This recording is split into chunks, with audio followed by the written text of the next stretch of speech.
Assalamualaikum warahmatullahi wabarakatuh. Bismillahirrahmanirrahim. Alhamdulillahi rabbil alamin. Wassalatu wassalamu ala sayyidina Muhammadin wa ala alihi wa sahbihi ajma'in. La hawla wa la quwata illa billahil aliyyil azim. Alhamdulillah pada kesempatan malam hari ini kita bisa melanjutkan pengajian kita. Pengajian kitab fikih at-tadhhib fi adillati matnil ghayah wa taqrib. Masih di bab at-thaharah bagian terakhir. Nanti insya Allah bisa sampai ke bab sholat. Pada pertemuan malam hari ini bisa kita lanjutkan, atau bisa jadi pertemuan yang akan datang kita lanjutkan di bab sholat. Para peserta pengajian yang berkenan SWT, sahabat-sahabat semuanya, untuk mengawali pengajian pada malam hari ini, kita bacakan surat Al-Fatihah, khususnya kepada pengarang kitab ini, dan juga pensyarahnya. Kitab ini Matan Abi Syuja, diberikan penjelasan oleh dalil-dalil oleh dengan judul Fi Adillati Matnil Ghayah wa Taqrib oleh ulama dari Suriah. Marilah kita baca bersama-sama surah Al-Fatihah. Kita doakan saudara-saudara kita yang saat ini sedang ditimpa musibah, baik itu meninggal dunia maupun berupa sakit ataupun cobaan-cobaan yang lain. Mudah-mudahan Allah Subhanahu wa taala berikan kesabaran dan segera diberikan solusi dan kesembuhan. Nabi Mustafa Rasulullah sallallahu alaihi wasallam بالشفاء والقول لحد الرسول صلى الله عليه وسلم شلنا وله الفاتحة. أعوذ بالله من الشيطان الرجيم. بسم الله الرحمن الرحيم. الحمد لله رب العالمين الرحمن الرحيم مالك يوم الدين إياك نعبد وإياك نستعين اهدنا الصراط المستقيم صراط الذين أنعمت عليهم غير المغضوب عليهم ولا الضالين آمين. Pada kesempatan malam hari ini kita masuk pada pembahasan di halaman 37, tepatnya di qaulil muallif, di ucapan penulis, wa aqallul hamli sittatu ashhur. Qala al-muallif rahimahullahu taala wa nafa'ana bi ilmihi fid dharain amin ya rabbal alamin. Wa aqallul hamli, pada kesempatan malam hari ini kita bahas tentang masa hamil, masa kehamilan. Pada pertemuan sebelumnya kita telah membahas tentang masa haid dan nifas. Nah, pada kesempatan malam hari ini bahasan tentang masa kehamilan itu berapa lama. Nah, ini dalam rangka untuk sebetulnya ini kajiannya lebih dekat dengan dunia medis, tetapi ada kaitannya dengan masalah peribadatan juga nanti.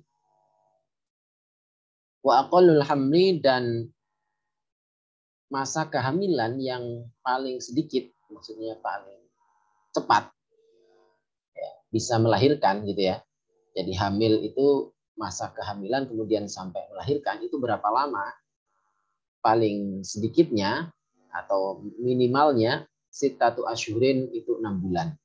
Jadi kalau wanita hamil itu sudah masuk masa selesai 6 bulan gitu ya, masuk bulan ke-7 ya berarti ya, atau mau berakhir bulan ke-6, itu sudah cukup ya untuk melahirkan. Artinya bisa, dan anaknya bisa, kemungkinan besar bisa sehat. Wa aktsaruhu arba'u sinin, dan maksimalnya arba'u sinina 4 tahun.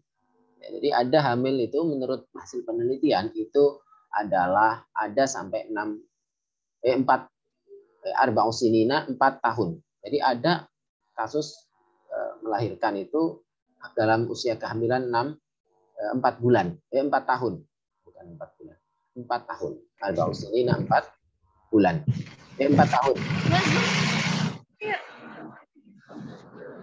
Apa kajian? Wa aktsaruhu arba'u sinina, dan maksimal masa kehamilan itu adalah 4 tahun. Wa ghalibuhu, dan rata-rata ya, rata-rata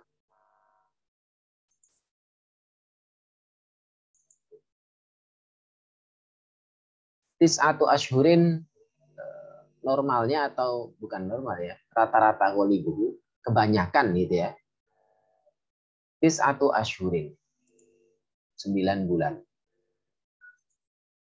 Jadi saya ulangi lagi, kesimpulannya minimal kehamilan itu 6 bulan, paling banyak 4 tahun, dan rata-rata itu adalah berapa? 9 bulan. Jadi 9 bulan itu rata-rata. Bukan berarti tidak ada yang kurang dari 9 bulan, tidak ada yang lebih dari 9 bulan. Jadi HPL biasanya itu hari perkiraan lahiran itu biasanya hitungan dari 9 bulan. Tapi bisa jadi prediksi itu bisa jadi mundur, bisa jadi lebih. Mengapa dikatakan demikian? Ini berdasarkan Madzhab Syafi'i itu ustudilla li aqallil hamli, dipakai dalil dasar untuk minimalnya kehamilan biqouli ta'ala, berdasarkan firman Allah Subhanahu wa taala, wa hamluhu wa fisaluhu 30 syahra. Masa kehamilan dan masa penyapihan itu 30 bulan. Kenapa dibilang 30 bulan? Karena di sini fisol itu masa sapi itu kan setahun. 2 tahun. 2 tahun itu kan berarti 24 bulan. 24 bulan ditambah dengan 9, ditambah dengan 6. Ya, saya ulangi lagi. Wa fisoluhu, dan masa sapinya, gitu ya. Dan masa sapi itu kan berarti 2 tahun. 2 tahun kan 24 bulan. 24 bulan ya dipakai untuk mengurangi 30 bulan, berarti sisa 6 hamil. Berarti hamluhu 6 bulan, fisoluhu 24 bulan, tersisa jadinya 30 bulan. Nah, ini perkiraan paling minim masa hamil berdasarkan firman Allah Subhanahu wa taala. Ma'aqauli Subhanahu wa taala, berdasarkan juga sabda firman Allah Subhanahu wa taala dalam surat Luqman, wa fisaluhu fi amaini. Sementara masa sapinya itu 2 tahun. Kalau udah 2 tahun ya masa sapi gitu ya. Rata-rata. Meskipun ada yang masa sapinya setahun sudah disapi, atau bisa jadi lebih belum bisa nyapi. Fa idza kana majmu'ul hamli wal fisal 30 syahran wal fisal wahdahu amaini kana al hamlu 1 asyhur. Ini penjelasan saya tadi. Jika secara keseluruhan masa hamil dan masa sapi itu 30 bulan, sementara masa sapinya sendiri ada 2 tahun, maka hamil adalah 6 bulan. Wa dalilu ghalibi wa aktsari al-istiqra. Dan dasar masa rata-rata dan masa kebanyakan itu berdasarkan hasil penelitian di lapangan, observasi. Dan bisa jadi penelitian ini bisa menggunakan wawancara maupun melalui pengamatan di lapangan. Ya, dari pengalaman-pengalaman yang ada ternyata nggak sampai lebih dari 4 tahun tadi. Dan memang ada sampai 4 tahun berdasarkan hasil kajian di lapangan. Oke, ini masa penjelasan terkait dengan masa kehamilan. Pembahasan selanjutnya, wa yahrumu bil haidi wan nifasi thamaniyatu asya'a. Ini penjelasan terkait dengan haid dan nifas. Perempuan yang sedang haid dan nifas itu apa saja yang dilarang ketika sedang haid dan nifas. Oke. Wa yahrumu, dan haram bil haidi, sebab haid, ketika wanita sedang haid itu diharamkan. Wan nifasi, dan juga ketika sedang nifas. Nifas itu adalah masa di mana perempuan itu sesudah hamil, sesudah melahirkan, kemudian mengeluarkan darah setelah melahirkan sampai berhenti, itu namanya masa nifas. Sama niatu asya'a, ada 8 perkara. Ya. Apa saja yang diharamkan? As-sholatu, sholat. Perempuan yang sedang haid dan nifas itu dilarang sholat. Dan ini tidak perlu diganti. Ya. Wasaumu, dan puasa.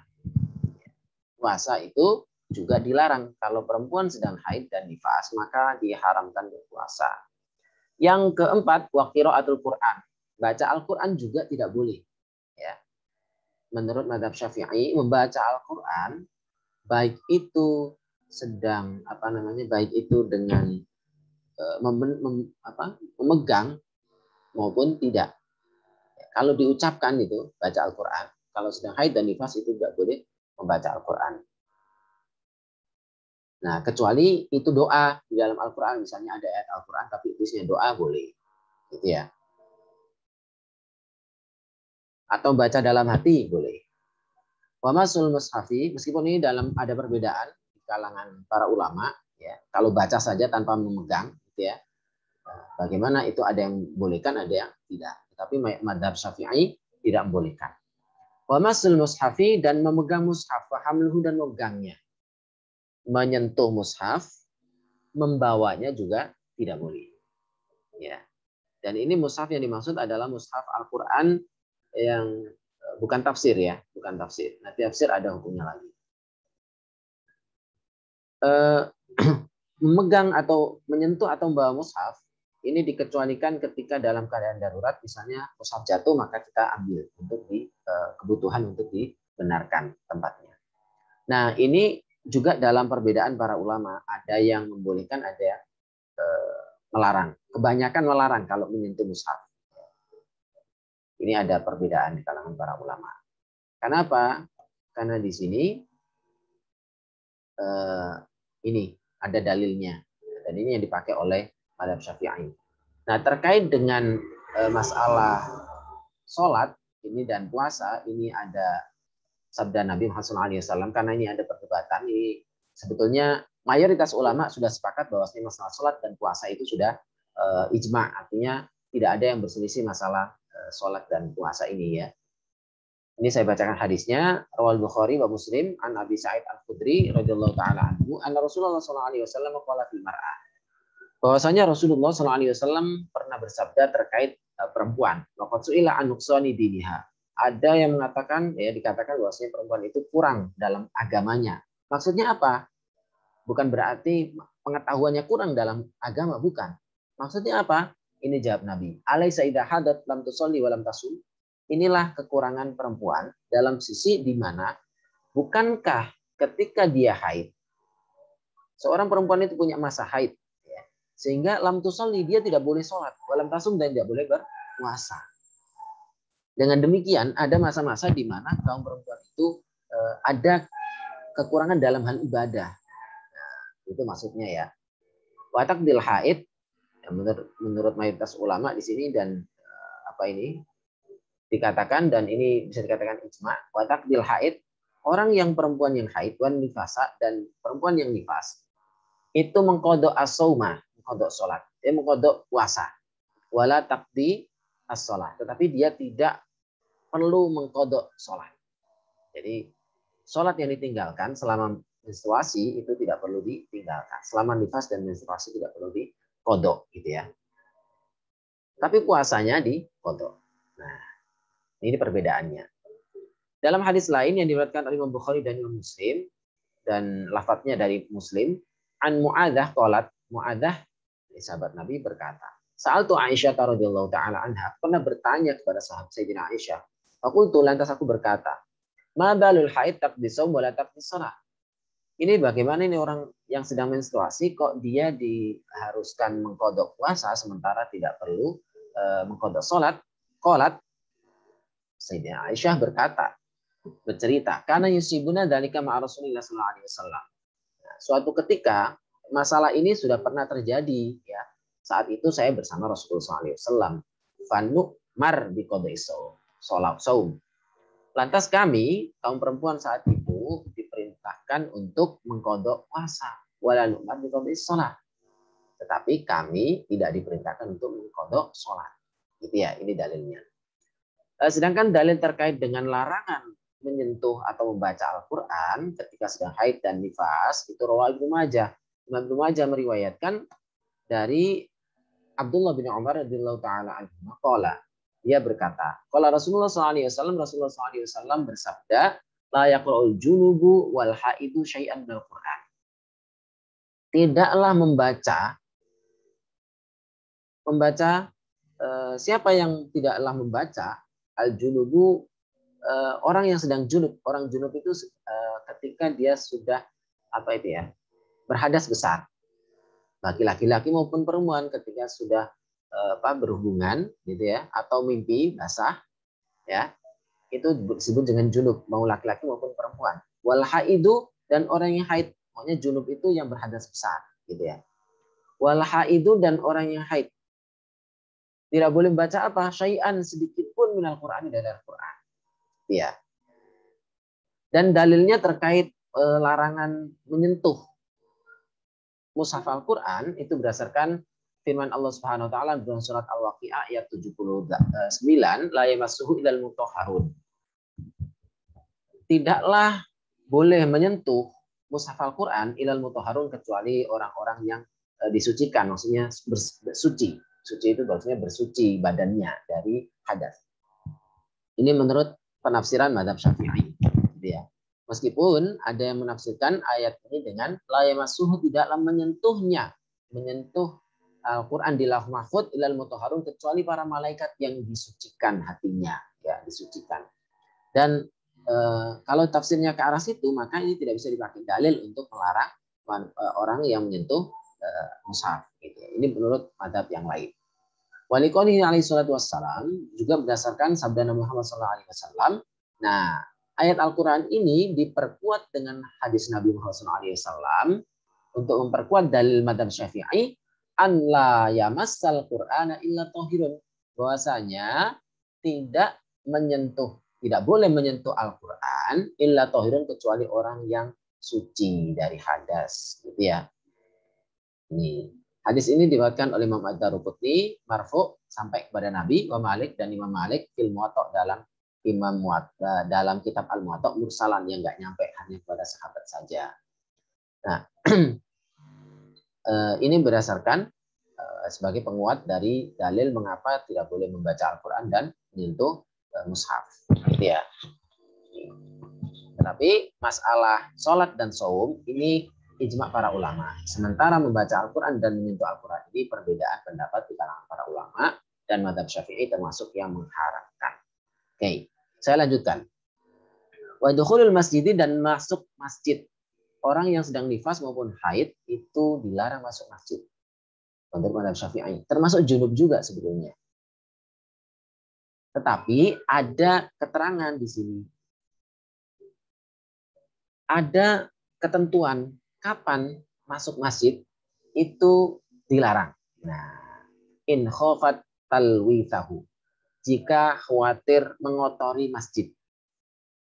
Nah, kalau lewat masuk saja boleh, ya, asalkan tidak mengotori. Kalau mengotori maka tidak boleh. Sekarang misalnya sedang tidak deras keluarnya, misalnya, kemudian dia pakai pembalut, maka boleh asal tidak mengotori. Wa illa fayahamu 'alaihal muqt wa taraddud fihi. Ya, kalau dalam kondisi ya takut mengotori, maka fayahamu 'alaiha, maka haram baginya al-muqtu, diam, wa taraddud, dan bolak-balik di masjid. La mujarradud dukhul, tidak sekedar masuk, ya. Nah, oke. Jadi intinya adalah ilat larangan, atau ilat itu alasan dilarangnya seorang perempuan masuk masjid dan diam di masjid. Misalnya sedang ada acara pengajian umum, gitu ya. Nah, itu sebetulnya larangan itu kaitannya bukan karena haid itu, ya. Ini hukumnya berbeda dengan junub. Orang junub itu kan hanya berhadas besar, kemudian mandi udah selesai. Tapi kalau perempuan yang sedang haid atau menstruasi, itu kan meskipun dia mandi besar, mandi junub, itu juga nggak bersih, nggak bisa suci, ya. Karena itu menurut mazhab Syafi'i di sini, dia dilarang ke masjid kalau takut mengotori. Tapi kalau tidak takut mengotori, karena sudah bisa terjaga dengan kondisi sekarang itu yang modern, udah ada alat untuk mencegahnya, khususnya ketika sudah tidak deras, sudah mau berhenti itu kan darah sudah tidak terlalu banyak. Nah, itu boleh, dengan catatan asal tidak mengotori. Meskipun sedang menstruasi dan tidak sholat boleh, gitu ya. Jadi larangannya itu karena takut mengotori. Makanya kalau ikut pengajian nggak masalah, ya. Kecuali kalau itu pengajian Al-Quran dia harus baca, nah itu baru masalah. Tapi kalau sekedar ngaji, mengikuti pengajian majelis taklim dan sebagainya, tidak masalah. Wat tawafu dan tawaf di Baitullah. Ya, ketika sedang ihram, umroh maupun sedang haji. Wal wat'u dan berhubungan suami istri kalau sedang haid atau menstruasi maupun nifas maka dilarang untuk berhubungan suami istri. Wal istimta'u lanjutkan wal istimta'u lima baina surati war rukbah dan tidak pula dan dilarang. Ini larangannya sifatnya sebetulnya ini satu dari'ah. Ya. Istimta' itu mencari kenikmatan. Ya. Jadi kalau suami istri kalau sedang istrinya itu sedang menstruasi atau nifas itu dilarang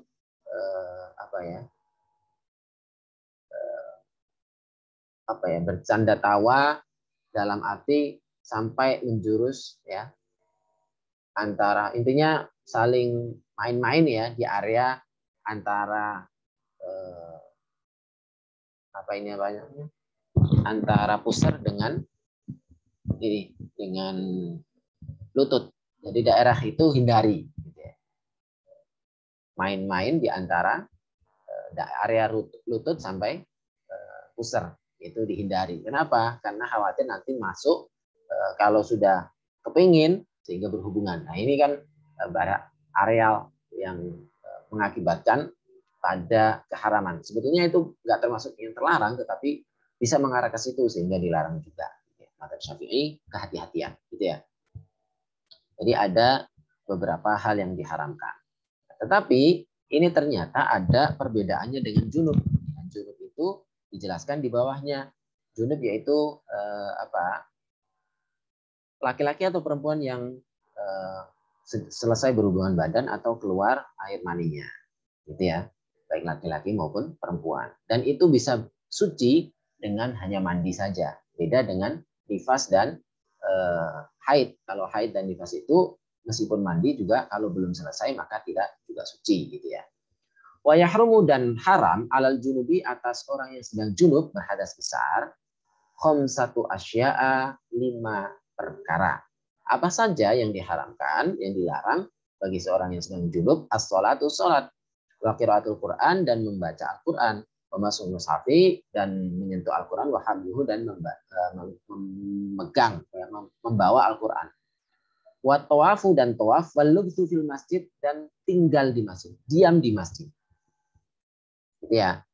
Nih, wal lubthu dan diam fil masjid di masjid. Jadi kalau seorang laki-laki maupun perempuan itu diam di masjid ya, itu kalau sedang junub itu dilarang di masjid. Ya.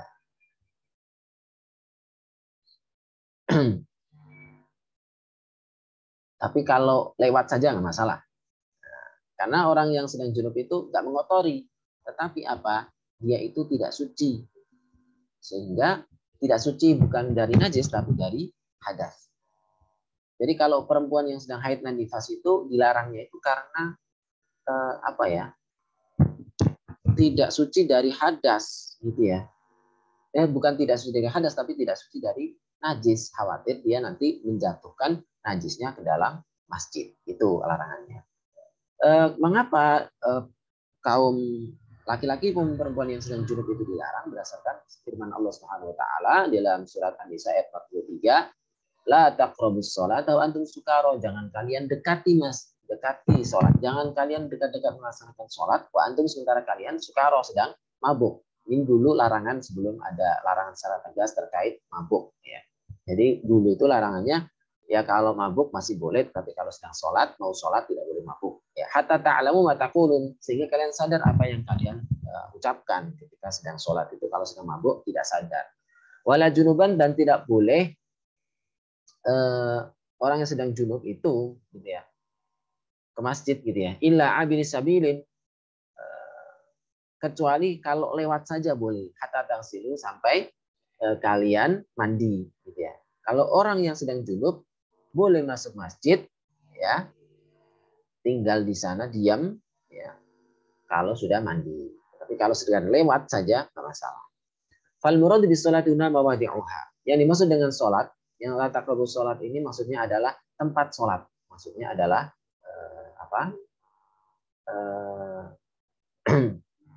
masjid maksudnya. Kita lanjutkan. Pembahasan berikutnya yaitu terkait dengan orang yang berhadas. Berhadas kecil maksudnya ini ya.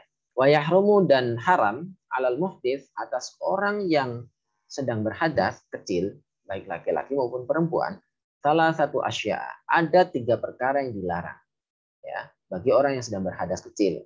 Maksudnya dia tidak memiliki wudhu. Yang pertama adalah as-sholatu, sholat, wa tawafu, dan tawaf, wa masul mushafi, dan menyentuh mushaf, wa hamluhu, dan membawa mushaf. Jadi membawa Al-Quran, menyentuh Al-Quran bagi yang tidak berwudu itu dilarang.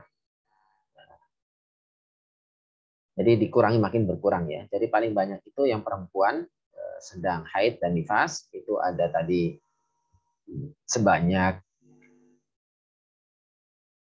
berapa? Ada 8 larangan. Sementara bagi yang junub itu ada 5 larangan.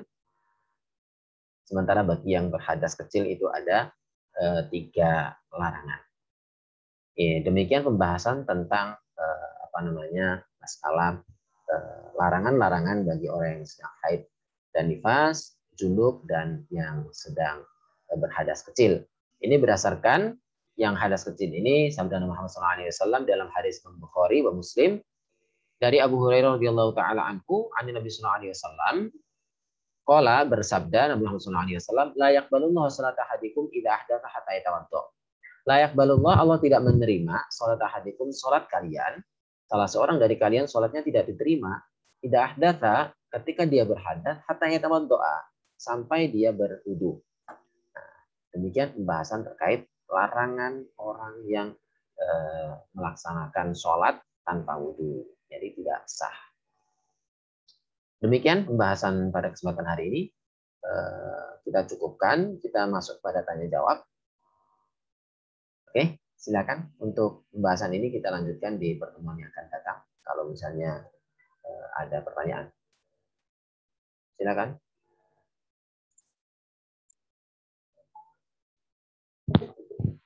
Barangkali ada yang mau ditanyakan, silakan. Ini ada Mas Irwan, Mbak Sepna, Mbak Ismi, Rahma Fani, silakan.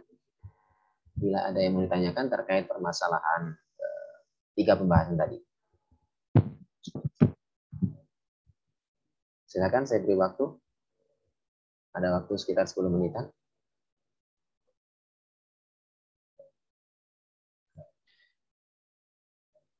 Izin bertanya, Ustaz. Enggak, silakan. Mohon maaf karena videonya off, kameranya ya. agak error, Ustaz. Ya, nggak apa-apa. Izin, Ustaz, terkait orang yang sedang berhadas kecil tadi, terkait membawa, menyentuh, atau membaca mushaf. Ya. Tadi dikata. Sebentar, kalau yang sudah berhadas kecil tidak ada membaca boleh. Membawa dan menyentuh mushaf. Ya. Izin, Ustaz, apakah sama terkait dengan yang mushaf itu, yang mushaf tafsir atau HP yang di mana mushaf Qurannya itu bukan mushaf yang tafsir, kan ada yang utuh itu, Ustaz, yang nggak ada tafsirnya. Ya. Terima kasih, Ustaz. Sama-sama. Nah, kalau begini, kalau yang mushaf murni tak ada tafsirnya, tidak ada terjemahan, ya itu sepakat tidak boleh disentuh, tidak boleh dibawa, kecuali tadi dalam kondisi darurat, misalnya menyelamatkan ya dari jatuh supaya nggak terinjak, maka dibawa ke atas. Nah, bagaimana yang terjemah? Kalau terjemahannya lebih banyak daripada Al-Qur'annya, ini kebanyakan para ulama boleh. Apalagi tafsir. Kalau tafsir kan bisa 2 kali lipat dari jumlah ayat Al-Qur'annya, bahkan lebih. Gitu ya. Kalau Al-Qur'an cuma segini, kalau tafsir bisa sampai segini, berarti kan berkali-kali lipat tafsirnya, sehingga diperbolehkan membawa dan menyentuhnya. Nah, kalau membaca dengan hati, nah itu boleh. Yang dilarang itu membaca dengan suara. Qiraah itu kan baca dengan suara. Itu ya. Kalau membaca dengan hati, ya tidak masalah. Hanya sekedar gini melihat gitu. Nah, bagaimana dengan kalau ini kaitannya dengan yang junub dan hadas besar ya. Tapi kalau hadas kecil, menyentuh dan membawa saja yang dilarang, tetapi membaca Al-Quran tidak dilarang. Misalnya, seorang yang sedang berhadas kecil, belum wudhu, tapi dia tidak hadas besar, dia boleh baca Al-Quran dari HP, tidak masalah. Ya, karena HP bukan mushaf, gitu ya. Dia bawa aplikasi dari HP, menyentuh HP meskipun ada Al-Quran di dalamnya, tidak harus berwudhu. Ya, gitu ya. Tetapi kalau dia sedang buka aplikasi Al-Quran, jangan masuk ke dalam WC atau kamar mandi, ya. Meskipun di situ bukan Al-Quran, tapi adabnya nggak pas, karena di situ ada Al-Quran, gitu ya. Tetapi kalau di luar kamar mandi, di tempat yang bersih, suci, di taman, di rumah dan sebagainya, kita buka aplikasi HP, meskipun tanpa wudhu boleh, dan kita baca. Nah, yang problem itu ketika buka HP ada aplikasi baca Al-Quran, mushaf misalnya, tafsir maupun Al-Qurannya top, gitu ya. Tapi kalau dibaca, sedangkan dia dalam kondisi junub atau sedang haid atau menstruasinya, ini dilarang. Bacanya yang dilarang. Kalau megangnya nggak apa-apa, meskipun buka mushaf. Sekedar misalnya mengkaji terjemahannya, gitu ya, nggak masalah. Gitu ya. Jelas ya? Jelas, Ustaz. Izin bertanya Ustaz, apabila sedang haid, bolehkah mengajar mengaji misalnya Iqra bukan Al-Quran, di dalam Iqra terdapat potongan-potongan baca Al-Quran, apakah boleh Ustaz? Terima kasih. Begini, orang yang mengajar ngaji itu termasuk sulit ya kalau guru Al-Quran itu ya, guru Al-Quran. Maka di sini sebaiknya apalagi kalau Iqra ya, Iqra atau bacaan metode-metode yang lain di situ bukan Al-Quran, dengan potongan-potongan Al-Quran, itu tidak termasuk Al-Quran sebetulnya. Tetapi ya kalau dalam kondisi untuk mengajar, tidak masalah gitu ya. Maka solusinya adalah tadi membawa, misalnya kalau kelas Al-Quran misalnya, maka dia tidak perlu membawa Al-Quran, cukup melihat tulisannya anak-anak ya. Kalau anak-anak baca salah ya diketuk, ya suruh ulangi gitu saja. Kalau bercontohkan ya contohkan sekedarnya, gitu ya.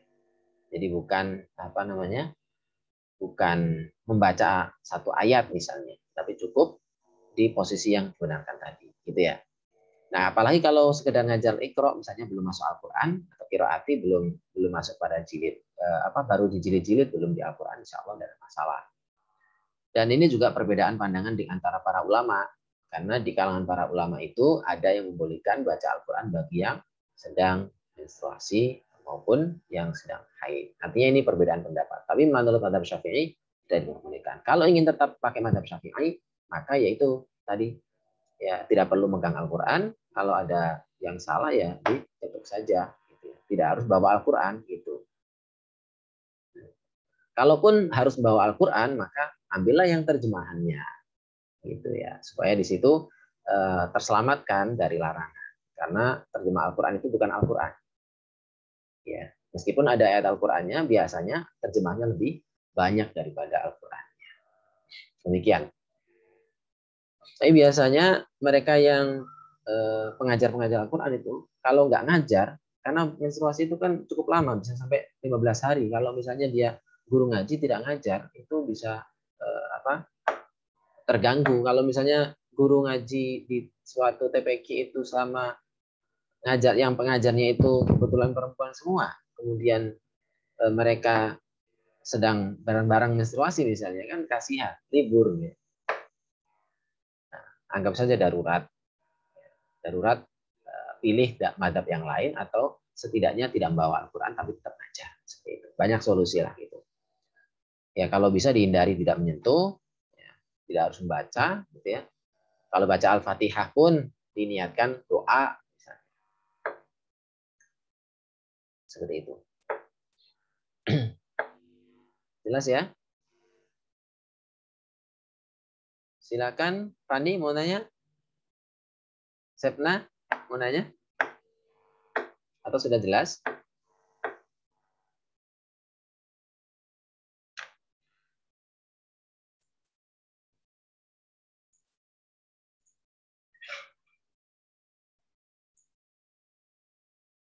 Untuk pertemuan yang akan datang kita membahas tentang kitab sholat ya.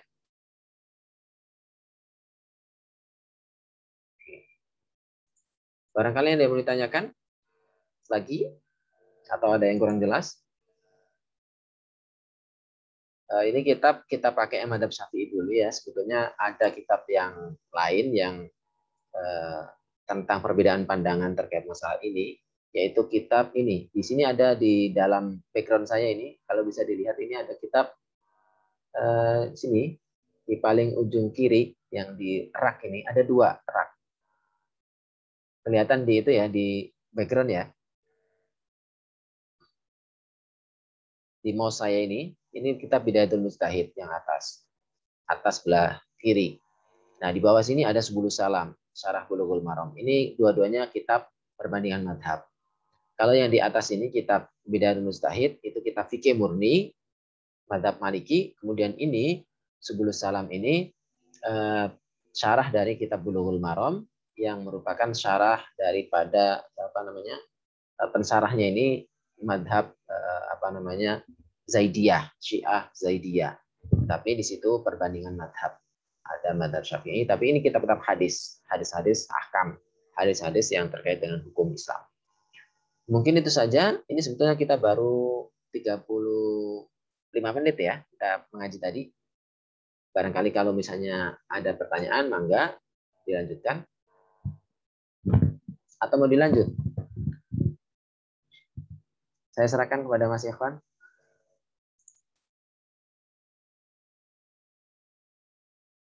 Kita cukupkan atau lanjut? Mangga Ustaz, silahkan Ustaz juga. Barangkali Ustaz ada kegiatan lain atau apa gitu. Oke. Itu Ustaz aja. Oke.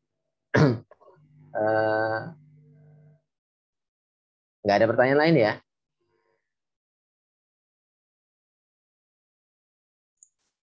Saya lanjut saja, nggak apa-apa. Oke, saya lanjut sedikit ya. Saya share screen lagi. Kita lanjutkan Kitabus Sholati. Kitab yang membahas tentang sholat. Saya baca agak cepat ya. Ini karena pembahasannya sebenarnya sudah mafhum ya di antara kita karena sholat sehari-hari kita. As-sholatu al-mafrudatu khumsun. Sholat 5. Sholat fardu itu ada 5. Ya. Ini berdasarkan oleh ayat surat An-Nisa ayat 103. Al-aslu fi masyru'iyatis sholati. Dasar pokok tentang persyaratan sholat itu berdasarkan beberapa ayat, diantaranya adalah innas sholata kanat 'alal mu'minina kitaban mawquta. Sebenarnya sholat itu atas orang yang beriman itu menjadi kewajiban yang telah tertulis dengan schedule yang sudah jelas, gitu ya. Jadi tidak digeser-geser. Yang pertama az-zuhru, sholat zuhur. Fa awal waqtiha zawalus syamsi. Awal waktu sholat duhur adalah tergelincirnya matahari. Maksudnya adalah bayangan itu sudah ke arah timur sedikit, ke arah timur sedikit. Jadi kalau ini posisi sedang matahari itu sudah sedang di tengah-tengah pas, itu kan bayangan itu nggak kelihatan. Nah, ketika bayangan itu sudah bergeser, misalnya bayangan benda itu bergeser ke arah timur sedikit, maka itu sudah masuk waktu zuhur. Wa akhiruhu, dan akhir waktu zuhur yaitu idza sara, jika menjadi dhillu kulli syai'in mithlahu ba'da dhilli zawal. Ketika bayangan segala benda itu posisinya sudah sejajar. Kalau bayangan benda pulpen misalnya, itu bayangannya itu sejajar, sama tingginya, sama panjangnya dengan benda, antara bayangan dengan bendanya, maka itu sudah masuk waktu sholat asar. Ya. Wal asru, sementara waktu sholat asar, wa awal waktiha, masuk ya awal waktu asar, azyadatu ala dzil mithli. Ketika bayangan benda itu sudah melebihi panjang benda itu, maka itu masuk waktu asar. Jadi kalau sudah melewati bayangannya itu sudah panjangnya, kita ukur misalnya ini ada sekitar 10 cm. Bayangannya itu sudah 10 atau 11 cm, maka itu sudah masuk waktu sholat asar. Wa akhiru, sementara akhirnya fil ikhtiyari menurut apa namanya pemilihan opsional gitu ya. Waktu yang pilihan ya, maksudnya tidak apa ya, masih longgar gitu ya. Ila dil mislain ya, sampai dua bayangan benda apa dua kali lipat bayangan benda. Misalnya ini ya. Ya. Jadi kalau waktu-waktu asar yang masih utama gitu ya, itu mulai dari apa 11 apa itu tadi lebih dari apa, ukuran benda, kemudian ditambah dua kali lipat bayangan benda, maka itu masuk waktu sholat asar. Ya, tetapi ini yang pilihannya. Tetapi di sini ada tambahannya, wafil jawazi ila ghurubi syamsi. Jadi utama-utamanya itu yang paling tidak bayangan benda itu dua kali lipat dari bendanya lah gitu ya. Tetapi meskipun setelah lebih dari dua kali lipat, wafil jawazi, sementara hukumnya boleh ila ghurubi syamsi sampai sebelum matahari terbenam. Itu masih waktu asar. Gitu ya. Karena apa? Ketika sudah terbenam itu masuk waktu sholat maghrib. Wal maghribu, sementara sholat maghrib, wa waktuha wahidun. Waktunya hanya satu. Wa huwa ghurubi syamsi. Dia itu masa sholat maghrib itu ya ketika matahari terbenam. Dari mayu adzan wa yatawadda wa yasturul aura wa yaqulu salam wa yusalli khamsa rakaat. Ini menurut mazhab Syafi'i ada dua qaul ya, ada dua pendapat ya. Menurut mazhab Jadid, mazhab qaul Jadid. Qaul Jadid itu qaul yang baru. Ini agak tegas. Waktunya sebentar sekali. Enggak sampai waktu Isya. Kata mazhab Syafi'i yang Jadid, qaul yang baru gitu ya. Itu ketika matahari terbenam, kemudian adzan dan wudhu, menutup aurat pakai baju, kemudian melaksanakan sholat 3 rakaat, kemudian sholat 5 rakaat sholat sunnah, gitu ya, itu sudah selesai. Berarti benar cuma ya 15 sampai 20 menit saja habis. Sementara Isya itu kan masih lama waktunya, ada sekitar setengah jam lagi, gitu ya, 30 menit lagi. Perkiraan kan sekitar 45 sampai 50 menitan antara maghrib sama Isya. Sementara menurut qaul Jadid mazhab Syafi'i ini hanya sebentar. Kalau dilihat ini sekitar orang adzan, wudhu, kemudian nutup aurat, melaksanakan sholat, ya. Sholatnya itu 5 rakaat, berarti 3 plus 2. Ya, 3 sholat maghrib plus 2 rakaat sholat sunnah. Sebentar sekali, ya sekitar 15 sampai 20 menit saja. Nah, ini menurut qaul Jadid. Sementara qaul qadimnya itu ya sampai waktu Isya. Itu.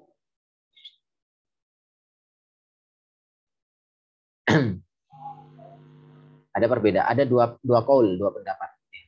Sementara wal isya'u, sementara sholat Isya. Wa awal waqtiha, sementara awal waktu sholat Isya, idza ghaba syafaqul ahmar, ketika apa namanya?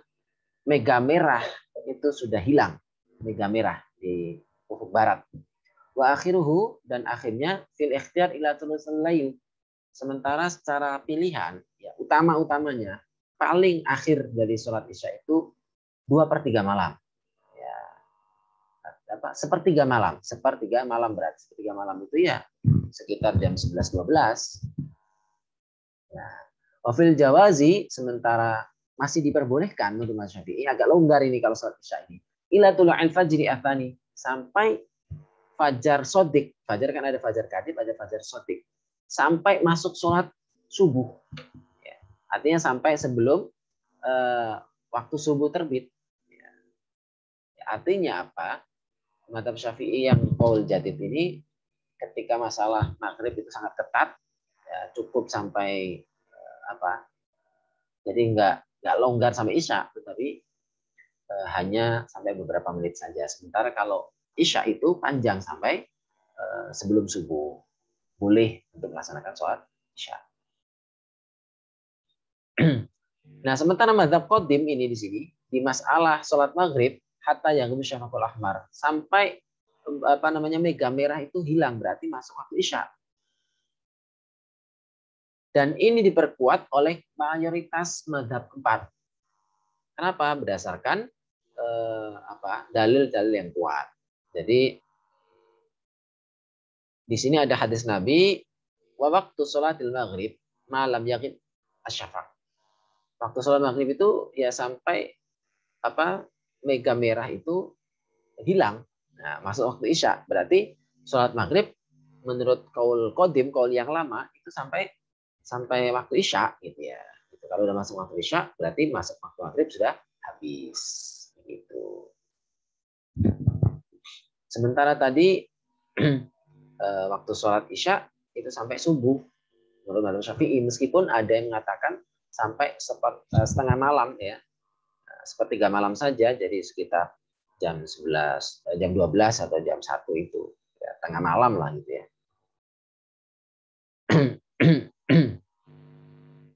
Kalau thuluthul lail itu berarti sepertiga malam itu jam berapa ya? Mungkin sekitar jam 2-3 gitu ya. Kalau malam dibagi 3 berarti sepertiganya itu di jam 2 ya, mungkin sekitar segitu. Waktu yang terakhir wasubuhu dan waktu subuh. Wa awal waktiha, awal waktu salat subuh tulu'ul fajri ats-tsani. Terbitnya fajar yang kedua. Fajar yang kedua itu fajar shadiq ketika masuk waktu subuh. Karena ada fajar kadib. Fajar kadib itu ya sekitar jam berapa ya? Berarti sebelum fajar shadiq gitu ya.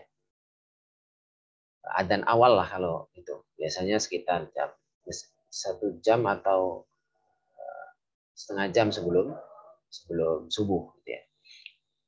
Wa akhiruhu, dan akhirnya subuh itu fil ikhtiar menurut waktu yang diutamakan gitu ya. Yang maksudnya hendaklah tidak ditinggalkan untuk melaksanakan sholat subuh ilal isfari, sampai waktu menguning. Ketika waktunya itu sudah cukup terang gitu ya. Biasanya kan ada waktu sampai udah kelihatan tapi belum terbit mataharinya. Wafil jawazi, sementara menurut mazhab Syafi'i dalam artinya masih diperbolehkan untuk sholat subuh sampai sebelum tulu'il syamsi, sampai sebelum terbitnya matahari. Kalau sudah masuk terbit matahari berarti waktu subuh sudah habis. Demikian pembahasan tentang waktu-waktu 5 waktu dalam sholat fardu. Dan ini kalau saya sendiri untuk membedakan antara dua fajar, fajar itu kan ada dua, ada fajar kadib sama fajar shadiq. Itu agak sulit membedakan ya, karena sekarang itu bangunan-bangunan sudah tinggi ya. Kecuali kalau di tanah yang padang pasir itu gampang melihatnya. Jadi kalau sekarang agak sulit ya. Apalagi sekarang banyak cahaya lampu ya, buat kita nggak bisa membedakan mana fajar itu. Oke, kita cukupkan. Barangkali ada yang ditanyakan terkait masalah waktu sholat. Untuk masalah faslun wa syaraitu wujudi sholati salah satu asya'a, kita lanjutkan di pertemuan yang akan datang di halaman 44 untuk minggu depan, pasal tentang syarat wajib sholat. Silakan, ada yang ditanyakan terkait masalah waktu sholat? Ini ada chat. Pak Fani bertanya, jika seorang sholat zuhur di akhir waktu dan saat sujud terakhir berkumandang adzan asar, maka ia harus membatalkan atau melanjutkan sholatnya, Pak? Nah, ini penting ini. Sebetulnya kalau waktu duhur, waktu asar, ya. Jadi pokoknya setiap waktu sebelum masuk waktu akhir kita sholat, kita masuk sholat ya, baru 1 rakaat, hitungannya 1 rakaat ya. Saya ulangi, 1 rakaat kita sholat duhur, 1 rakaat masuk waktu isya, waktu asar dengan tanda biasanya adzan. Adzan kan biasanya sekarang itu kan awal waktu biasanya itu, berarti sudah masuk waktu asar. Bagaimana yang kita lakukan? Lanjutkan sholat. Dan itu masih dianggap sebagai sholat di waktunya.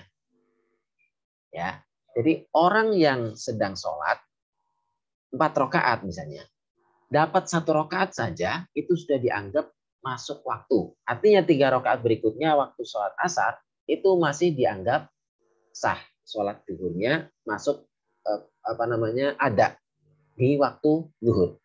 lanjutkan saja dan tidak masalah. Ya, dianggap bukan kodok. Lain lagi kalau dia sholat belum 1 rakaat sudah masuk waktu asar, itu sudah dianggap kodok, gitu ya. Masalah sholatnya dua-duanya sah, ya. Cuman bedanya kalau sudah masuk waktu ya berarti kan dia meninggalkan sholat, gitu ya. Sehingga dia kodok maksudnya. Gitu. Bahkan ada satu kisah, Nabi itu pernah melaksanakan sholat duhur mungkin dalam perjalanan ya. Tapi dia tidak dijamak, tetapi jamaknya itu sholat duhur di waktu duhur, sholat asar di waktu asar. Jadi sholat duhur, kemudian adzan asar, langsung sholat asar, begitu ya. Jadi tidak terlalu bermasalah, meskipun sholat itu sebaiknya di awal waktu, gitu ya. Maksudnya kalau kita sedang mukim di dekat masjid, maka kita sholat duhur di masjid. Dan artinya kalau misalnya sudah habis waktunya, ya lanjut saja. Apalagi masih ada waktu sekitar ya 1 menit untuk sholat 1 rakaat, kemudian dilanjutkan di waktu asar misalnya waktu berikutnya, masih sah. Gitu. Jadi jawabannya adalah dilanjutkan sholatnya, tidak perlu dibatalkan. Ya. Bahkan kalau misalnya dia masuk waktu sholat asar padahal belum sholat zuhur, ya dia dosa, tapi dia langsung kodok saja, kodok sholat zuhur. Sholat asarnya nanti ketika sudah masuk waktu sholat asar, sudah adzan misalnya. Jelas ya? Jadi lanjut saja. Cuman bedanya nanti kalau kalau misalnya, jadi perbedaannya apa? Ketika dia sudah 1 rakaat, ya, sudah 1 rakaat, kemudian masuk waktu asar, itu dia dianggap waktu ada. Waktu ada itu sholat di waktunya. Tapi kalau belum 1 rakaat sudah azan masuk waktu berikutnya, berarti dia dianggap kodok. Berarti dia berdosa. Ya, itu karena sudah menyia-nyiakan waktu tadi. Ya. Seperti dia bangun pagi misalnya subuh, kalau belum terbit, ya kan, kemudian dia sholat baru 1 rakaat sudah terbit matahari, maka dia dianggap ada. Tapi kalau dia sholatnya sudah terbit matahari, maka di waktu dianggap sholatnya kodok. Dua-duanya sah, tetapi dia dapat dosa karena meninggalkan sholat di waktunya. Begitu ya. Demikian pembahasan kesempatan malam hari ini. Mudah-mudahan jelas. Mari kita lanjutkan di pertemuan yang akan datang. Terima kasih atas segala perhatian. Marilah kita tutup bersama dengan membaca Alhamdulillah. Untuk malam hari ini kita cukupkan. Alhamdulillahirabbil alamin. Dan mudah-mudahan pada pertemuan yang akan datang bisa kita lanjutkan, dan untuk pembahasannya yaitu tentang syarat wajib sholat. Demikian dari saya, mohon maaf yang sebesar-besarnya. Allahumma fiqh lakum tariq. Subhanakallahumma bihamdika asyhadu an la ilaha illa anta astaghfiruka wa atubu ilaik. Wassalamualaikum warahmatullahi wabarakatuh.